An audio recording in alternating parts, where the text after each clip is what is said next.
எரேமியா அதிகாரம் 11. ஆண்டவர் எரேமியாவுக்கு அருளிய வாக்கு. இவ்வுடன்படிக்கையின் விதிமுறைகளை கேட்டு யூதாவின் மக்களுக்கும் எருசலேமில் குடியிருப்போருக்கும் அறிவிப்பாய். நீ அவர்களுக்கு சொல்ல வேண்டியது, இஸ்ரேலின் கடவுளாகி ஆண்டவர் கூறுவது இதுவே: இவ்வுடன்படிக்கையின் விதிமுறைகளுக்கு செவி கொடுக்காதவன் சபிக்கப்படுக. இரும்பு சூளையாகிய எகிப்து நாட்டிலிருந்து நான் உங்கள் மூதாதையரை கூட்டிக் கொண்டு வந்த நாளில் அவர்களுக்கு கட்டளையிட்டது இதுவே: என் குரலுக்கு செவி கொடுத்து நான் கட்டளையிடுவது அனைத்தையும் செய்யுங்கள். அப்போது நீங்கள் என் மக்களாய் இருப்பீர்கள், நான் உங்கள் கடவுளாய் இருப்பேன். இன்று இருப்பது போல அப்பொழுது பாலும் தேனும் வழிந்தோடும் நாட்டை அவர்களுக்கு கொடுப்பதாக உங்கள் மூதாதையருக்கு நான் ஆணையிட்டு கூறியதை உறுதிப்படுத்துவேன். அதற்கு நான், ஆண்டவரே, அப்படியே ஆகுக என்று மறுமொழி கூறினேன். ஆண்டவர் என்னிடம் கூறினார், யூதா நகர்களிலும் எருசலேம் தெருக்களிலும் இந்த விதிமுறைகளை அறிவிப்பாய். உடன்படிக்கையின் விதிமுறைகளை கேட்டு அவற்றின்படி ஒழுகுங்கள் என்று கூறுவாய். உங்கள் மூதாதையரை எகிப்து நாட்டிலிருந்து கூட்டிக் கொண்டு வந்த நாளிலிருந்து இன்று வரை அவர்களை தொடர்ந்து கண்டித்து வந்துள்ளேன். என் குரலுக்கு செவி கொடுங்கள் என்று வற்புறுத்தி கூறியுள்ளேன். அவர்களோ கீழ்ப்படியவும் இல்லை, செவி சாய்க்கவும் இல்லை. மாறாக ஒவ்வொருவரும் தாங்கள் தீய இதய பிடிவாதத்தின்படி நடந்தனர். ஆகவே நான் கட்டளையிட்டும் அவர்கள் கடைபிடிக்காத இந்த உடன்படிக்கையின் விதிமுறை அனைத்தின்படி அவர்களுக்கு எதிராக செயல்படுவேன். ஆண்டவர் என்னிடம் கூறியது, யூதா மக்களிடமும் எருசலேம் வாழ் மக்களிடமும் சதி திட்டம் ஒன்று தோன்றியுள்ளது. என் சொற்களுக்கு செவிசாய்க்க மறுத்து முன்பு தாம் மூதாதையர் செய்த குற்றங்களை இவர்களும் செய்தார்கள். வேற்று தெய்வங்களுக்கு பின் திரிந்து அவற்றுக்கு ஊழியம் செய்து நான் அவர்கள் மூதாதையரோடு செய்த உடன்படிக்கையை இஸ்ரேல் வீட்டாரும் யூதாவின் வீட்டாரும் முறித்து விட்டனர். ஆகவே ஆண்டவர் கூறுவது இதுவே: இதோ, நான் அவர்கள் மீது தீமை வருவிக்க போகிறேன். அதிலிருந்து அவர்கள் தப்ப முடியாது. அவர்கள் என்னை நோக்கி அழுகுரல் எழுப்பினாலும் நான் அவர்களுக்கு செவி சாய்க்க மாட்டேன்.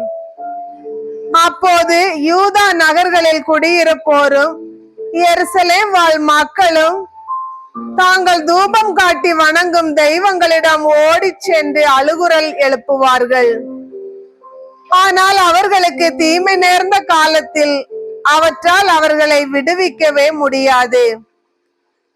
யூதாவே, உன் நகர்களின் எண்ணிக்கைக்கு ஏற்றவாறு உனக்கு தெய்வங்கள் உள்ளன. எருசலேமில் உள்ள தெருக்களின் எண்ணிக்கைக்கு ஏற்றவாறு வெட்கக்கேட்டிற்கு பாகாலுக்கு தூபம் காட்ட பீடங்கள் அமைத்தீர்கள். எனவே இந்த மக்களுக்காக நீ மன்றாட வேண்டாம், இவர்களுக்காக குரல் எழுப்பவோ வேண்டுதல் செய்யவோ வேண்டாம். ஏனெனில் அவர்களுக்கு தீமை நேரிடும் பொழுது அவர்கள் என்னை வருந்தி அழைத்தாலும் நான் செவி சாய்க்க மாட்டேன். என் இல்லத்தில் இருக்க என் அன்புக்குரியவளுக்கு என்ன உரிமை?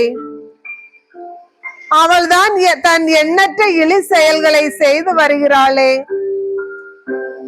உனக்கு வரவிருக்கும் தீமையை பலி இறைச்சி உன்னிடமிருந்து அகற்றி விடுமா? அப்படி இருக்க ஏன் அக்களிக்கிறாய்? பசுமையான அழகிய பார்வைக்கினிய பழங்களை கொண்ட ஒலிவ மரம் என்பது ஆண்டவர் உனக்கு இட்ட பெயர். இப்போதோ கொடும் புயற்காற்றின் இரைச்சலுடன் அது தீப்பற்றி எரிய செய்கிறாய். அதன் கிளைகள் தீந்து போயின. உன்னை நட்டு வளர்த்த படைகளின் ஆண்டவரே உனக்கு தீமை வரும் என்று சொல்லிவிட்டார்.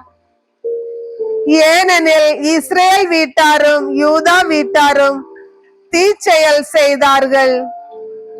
எனக்கு சினமூட்டும்படி பாகாலுக்கு தூபம் காட்டினார்கள். ஆண்டவர் எனக்கு வெளிப்படுத்தினார், நானும் புரிந்து கொண்டேன்.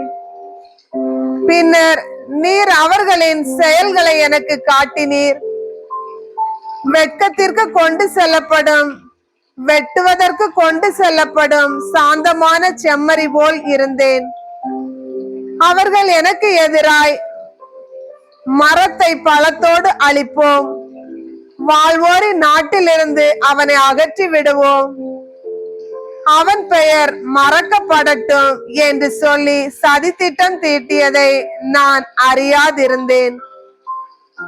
படைகளின் ஆண்டவரே, நீர் நேர்மையோடு தீர்ப்பிடுபவர். உள்ளுணர்வுகளையும் இதய சிந்தனைகளையும் சோதித்தறிபவர். நீர் அவர்களை பழி வாங்குவதை நான் காண வேண்டும். ஏனெனில் என் வழக்கை உம்மிடம் எடுத்துரைத்துள்ளேன்.